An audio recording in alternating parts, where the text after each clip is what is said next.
শ্যামন্তিকা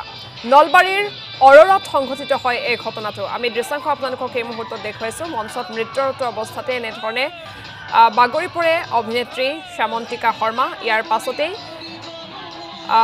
এটা হুলস্থলীয়া পৰিৱেশৰ সৃষ্টি হয় দৰ্শকসকলৰ মাজতো এটা হাহাকাৰ পৰিস্থিতিৰ সৃষ্টি হয় এয়া নলবাৰীৰ খবৰ আমি দৰ্শকসকলক জনাইছো নলবাৰীত ৰাজতিলক থিয়েটাৰৰ মঞ্চত অঘটন থিয়েটাৰ ৰেম্পৰ পৰা বাগৰি পৰিল অভিনেত্ৰী শ্যামন্তিকা শৰ্মা নৃত্য কৰি থকা অৱস্থাতে অভিনেত্ৰীগৰাকী এনেধৰণে বাগৰি পৰে বৈদ্যুতিক বিজুতিৰ বাবে ৰেম্পৰ পৰা জপিয়াই নামে শ্যামন্তিকা শৰ্মা নলবাৰীৰ অৰৰত সংঘটিত হয় এই ঘটনাটো এলে ওখানে যেটা আমাৰ কাজল নদীম গানটো চলি আছিল জাস্ট ৰেম্পত উঠিব গৈছিল ৰেম্পৰ পৰা মানে ট্ৰলিত উঠিব গৈছিল সেই ট্ৰলিত আমাৰ সাপোৰ্টিং এডাল ৰড থাকে ন সেই ৰডডাল আমাৰ বডি হৈ আছিল কাৰেণ্টত তো বডি দিলে সুইট দিলে মানে শৰ্ট খালে তাৰ সামন্তিকা ভাবিলে নাই শৰ্ট খালে এনেকৈ গুচি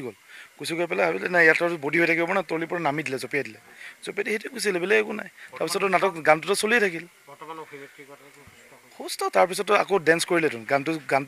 গানটো ডেন্স পাৰফৰ্মেঞ্চ কৰিলে নাটক কৰিলে